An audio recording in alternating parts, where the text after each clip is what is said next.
Hi guys, मैं हूँ Rehan sir और आप देख रहे हैं रेहान सर की क्लास। आज हम पढ़ेंगे 9th क्लास की एक्सरसाइज 1.1 जो कि नया सिलेबस है इस साल का। तो देखें बोर्ड की तरफ। क्वेश्चन नंबर फर्स्ट, क्या शून्य एक परिमेय संख्या है? क्या इसे आप p बटा q के रूप में लिख सकते हैं, जहाँ p और q पूर्णांक के और q बराबर नहीं है 0 के। ठीक है, अब देखो यहाँ पर पहले हम छोटा सा बेसिक समझेंगे दो चीज़ों का कि हम परिमेय संख्या किसे कहेंगे और पूर्णांक किसे कहेंगे। जैसे यहाँ पर सबसे पहले परिमेय संख्या की जानकारी लेते हैं। परिमेय संख्या उन्हें कहते हैं जिन्हें हम बटे के रूप में लिख सकते हैं, जैसे 2/3 ये परिमेय संख्या का रूप है। और कौन सा हो सकता है? आप कहोगे सर 5/7 हो सकता है क्या? हाँ हो सकता है, क्योंकि ये भी बटे में है। फिर मैं पूछूं कि और कौन सी परिमेय संख्या हो सकती है, तो आपने बोला सर 1/2। हाँ ये भी परिमेय संख्या। क्यों? हर वो संख्या जिसे आप बटे के रूप में लिख रहे हो वो सब क्या होती हैं? परिमेय संख्या। क्यों? क्योंकि परिमेय संख्या का जो साइन है वो है p बटा q। ठीक है, अब ये p बटा q है तो ये भी तो बटे में है, तो देखो ये सब संख्या बटे में, तो ये इसी की जाति की हुई ना। ओके, एक तो ये हो गई बेस। अब पूर्णांक, पूर्णांक किसे कहते हैं? पूर्णांक भी समझ लें।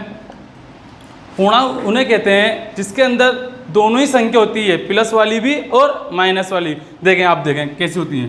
देखो पूर्णांक होते हैं 0 से शुरू। पहले लेंगे हम प्लस में 1 2 3 4 5 6 7 और एक -1 -2 -3। पूर्णांक वे संख्या होती है जो धनात्मक रूप में भी होती है और ऋणात्मक रूप में भी, यानी कि प्लस में भी होती है और माइनस में भी होती है। यानी एक तरफ प्लस में चलती है और एक तरफ माइनस में चलती है। तो बेटा आपकी क्या दोनों बात समझ में आ गई कि परिमेय संख्या किसे कहते हैं? वे संख्या जो बटे के रूप में लिखी जाए वो होती है परिमेय संख्या। और पूर्णांक किसे कहते हैं? वे संख्या जो प्लस में भी लिखी जाए और माइनस में, और इन दोनों के बीच में 0 का निशान है। क्या शून्य एक परिमेय संख्या है? तो आप कहेंगे हाँ, हाँ शून्य एक, यहाँ चाहो तो 0 भी लिख लें। हाँ शून्य एक परिमेय संख्या है। यदि आपसे कोई भी पूछे कि क्या शून्य एक परिमेय संख्या है, तो आप बोलेंगे हाँ शून्य यानी 0 एक परिमेय संख्या है। ओके, क्या इसे p बटा q के रूप में लिख सकते हैं? बिल्कुल इसे p बटा q के रूप में लिख सकते हैं। देखें, अब देखो यहाँ लिखा है जहाँ p और q पूर्णांक है। ठीक है, पूर्णांक है और q किसके बराबर नहीं है? 0 के बराबर नहीं है। यहाँ पर दो पूर्णांक है हमारे पास, p और q। ठीक है, तो जो हमारे पास p है ना, इसको तो हम मानेंगे 0। ठीक है, अब q को 0 क्यों नहीं मान सकते? क्योंकि यहाँ पर साफ लिखा हुआ है कि q 0 के बराबर नहीं है, तो इसकी जगह हम मान लेंगे प्राकृत संख्या जो हमारी होती है 1 2 3 4 डॉट डॉट। ठीक है, तो p को तो हमने क्या मान लिया? 0, और q के क्या मान लेंगे हम?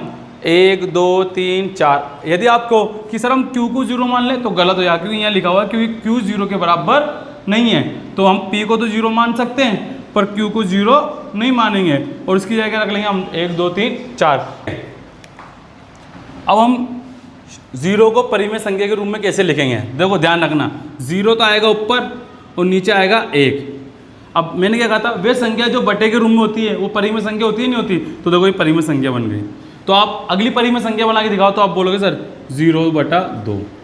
अब मैं पूछूं अगली बना के दिखाओ तो आप बोलोगे सर 0.0/3। मैं बोलूँ अगली बनाओ तो आप बोलेंगे 0/4। तो ऐसे कई संख्या बन सकती है। तो देखो, अब देखो ये बटे के रूप में, तो हम इसे p बटा q कह सकते हैं नहीं कह सकते हैं? हर वो संख्या को हम p बटा q कह सकते हैं जो बटे के रूप में हो, और ये हमारा आंसर। देखें क्वेश्चन नंबर 2, यहाँ पर लिखा है 3 और 4 के बीच में 6 परिमेय संख्याएं ज्ञात करें। हमें 6 परिमेय संख्या ज्ञात करनी है, तो हमें जो ज्ञात करना है वो है 6। तो सबसे पहले हम 6 ले लेंगे। कभी भी परिमेय संख्या ज्ञात करो बीच की, तो उसके अंदर जितनी संख्या आपको ज्ञात करानी है उसमें 1 जोड़ देंगे। तो हमें कितनी संख्या ज्ञात करा रहे हैं? 6, तो इसके अंदर हम 1 जोड़ देंगे, तो कितने हो गए? 7। ओके, आपको अगर सर यहाँ पर 8 होते 8 ज्ञात कराते तो मैं कहता 8 में भी 1 जोड़ दो ना, तो ये आएंगे 9। फिर आपको सर यहाँ पर अगर 5 होते हैं तो बेटा 5 भी हो 10 भी हो या कितने भी हो, उसमें आपको सबसे पहले क्या करना पड़ेगा? 1 जोड़ना पड़ेगा। ओके, अब कैसे निकालेंगे? अब देखो ये जो हमारे 7 आए इस 7 को हमें किससे गुणा करना है? 3 से। कैसे? ऊपर नीचे। पहले क्या करेंगे? 3 × 7/7। ये परिमेय संख्या करने के नहीं है, बटे में होना जरूरी है। तो 7 को ऊपर नीचे गुणा करेंगे तो देखो 3 सत्ते 21, 7 के 7। अब इसी 7 को ऊपर नीचे किससे गुणा करेंगे? 4 से। 7 चौक 28, 7 के 7। ध्यान रखें, इस 7 को पहले 3 से गुणा करना ऊपर नीचे, इसी 7 को फिर 4 से गुणा करना ऊपर नीचे। देखें कैसे करा, पहले हमने 3 लिया, फिर इस 7 को ऊपर नीचे गुणा करना, ऊपर भी गुणा करना और नीचे भी। तो 3 सत्ते 21, 7 के 7। ठीक है, फिर हमने लिया 4। ठीक है, फिर इसको भी किससे गुणा करना है? 7 से। सिर्फ ऊपर नहीं करना, ऊपर भी और नीचे भी।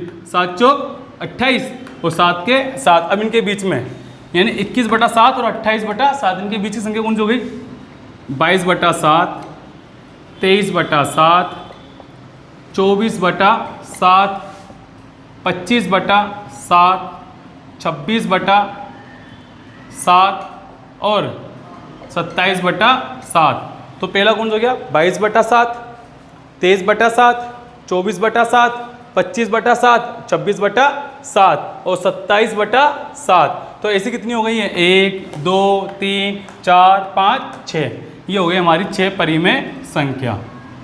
किनके बीच की है? 3 और 4 के बीच की। 3। ये सेम क्वेश्चन दूसरे की तरह ही है, फर्क क्या है? बटे में आ गई। देखें कैसे होगा।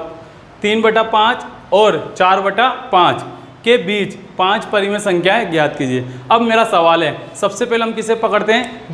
जितनी संख्याओं को ज्ञात किया जाता है। तो बताओ कितनी संख्या ज्ञात करनी है? 5। तो मैं आपसे पूछूंगा बताओ इसमें कितने जोड़ेंगे? तो आप बताओगे सर इसमें 1 जोड़ दो। बिल्कुल सही है, 5 में 1 जोड़ेंगे तो कितने आएंगे? 6। ओके, अब इस 6 को किससे गुणा करेंगे ऊपर नीचे? 3/5 से। फिर इस 6 को किससे गुणा करेंगे? 4/5 से। तो देखो कैसे, 3/5 इंटू 6/6, 3 छिक्के 18 और 5 छिक्का 30। इसी तरीके से अभी 6 को मैं पूछूं किससे गुणा करोगे? तो आप बोलोगे सर 4/5 से। ओके, 6 चौक 24 और 6 पंजे 30।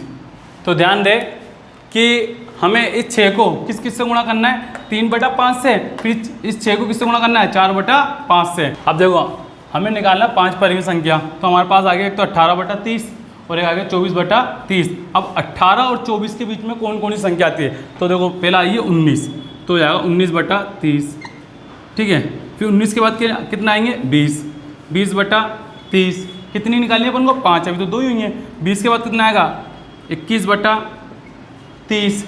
ठीक है, फिर 21 के बाद कितने आते हैं? 22, 22/30। फिर 22 के बाद कितने आते हैं? 23, 23/30। कितनी निकालनी है अपन को? 1, 2, 3, 4, 5। तो 5 परिमेय संख्या हो गई नहीं हो गई? बिल्कुल हो गई। और ये हमारा आंसर। दोबारा समझ लें आप कि हमें 3/5 और 4/5 के बीच की 5 परिमेय संख्या, कितनी? 5 परिमेय संख्या। तो हमें जितनी संख्या ज्ञात करनी है उसमें कितने जोड़ देंगे? 1। तो हमें 5 ज्ञात करनी थी, उसमें कितने जोड़ दिए बेटा अपन ने? 1।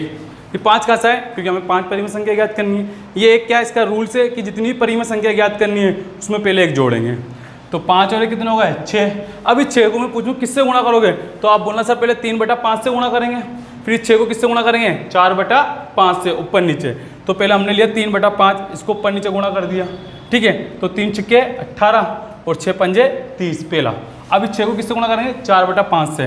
तो 4/5 तो ऐसे कर दिया। अब इस 6 को ऊपर नीचे, 6 चौक 24 और 5 छिक्का 30। तो असल संख्या ये है 18/30 और 24/30। अब इन दोनों के बीच की संख्या कौन सी हुई बेटा? 19 हुई, 20 हुई, 21 हुई, 22 और 23। और ये 30 दोनों में सेम है तो सब पे 30 लगा दें और ये परिमेय संख्या हो गई हमारा आंसर।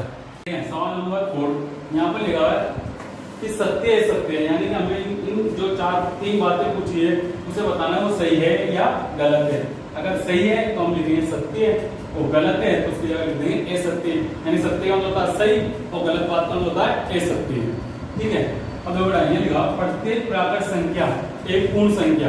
तो पहले हम समझेंगे प्राकृत संख्या किसे कहते हैं।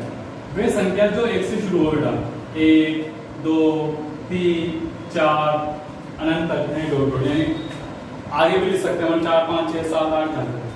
अब पूर्ण संख्या किसे कहते हैं? वे संख्या तो 0 शुरू हो, 0 1 2 3 4 अनंत, ठीक है। यानी प्राकृत संख्या 1 से शुरू होती है और पूर्ण संख्या 0 से शुरू होती है। अब हमें बताना है कि प्राकृत संख्या एक पूर्ण संख्या, क्या ये प्राकृत संख्या एक पूर्ण संख्या हो सकती है? बिल्कुल हो सकती है, क्योंकि प्राकृत संख्या जो है वो हमें पूर्ण संख्या में मिल रही है। अगर ये प्राकृत संख्या पूर्ण संख्या में मिल रही है तो ये कथन सत्य है, ठीक है। अब देखो इसी का सेकंड, अभी बोला प्रत्येक पूर्णांक एक पूर्ण संख्या होती है, यानी ये बोला कि पूर्णांक जो होते हैं वो पूर्ण संख्या होती है। तो इसे हम चेक करते हैं कथन सही है या गलत है। तो देखो बेटा पूर्णांक जो होते हैं वो प्लस में और माइनस में होते हैं, और जो पूर्ण संख्या जो होती है वो तो सिर्फ प्लस में होती है, ठीक है। तो देखें तो पूर्णांक कैसे लिखते हैं, पहले बीच में लेंगे 0, फिर 1 2 3, पहले प्लस वाली संख्या लिखेंगे, फिर माइनस वाली, -1 -2 -3। ये तो पूर्णांक संख्या का लिखने का तरीका है कि एक प्लस में और एक माइनस में। अब इसे चेक करना है कि ये संख्या उसमें भी मिल रही है। अगर ये संख्या उसमें मिल जाए तो सत्य है, और अगर ये संख्या उसमें नहीं मिले तो ये असत्य है। तो देखो बेटा पूर्ण संख्या होती है 0 से स्टार्ट, 0 1 2 3 टोटल यानी अनंत तक। अब बताओ क्या ये संख्या इसमें मिल रही है? अगर ये संख्या इसमें मिल रही है तो ये कथन सत्य है, और यदि अगर ये संख्या इसमें नहीं मिल रही तो ये असत्य है। तो देखो बेटा ये संख्या इसमें नहीं मिल रही, वो क्यों नहीं मिल रही? क्योंकि ये संख्या प्लस में भी है और माइनस में भी है, और ये सिर्फ काय के अंदर है संख्या प्लस के अंदर, क्योंकि पूर्णांक जो संख्या होती है वो प्लस और माइनस में होती है, और पूर्ण संख्या जो होती है वो ओनली काय में होती है, प्लस के अंदर, इसलिए ये कथन असत्य है। तो हम कह सकते हैं कि प्रत्येक पूर्णांक एक पूर्ण संख्या नहीं हो सकती। क्वेश्चन नंबर 4 का ही थर्ड, प्रत्येक परिमेय संख्या एक पूर्ण संख्या है। प्रत्येक परिमेय संख्या एक पूर्ण संख्या, तो हम लिखेंगे असत्य है। क्यों?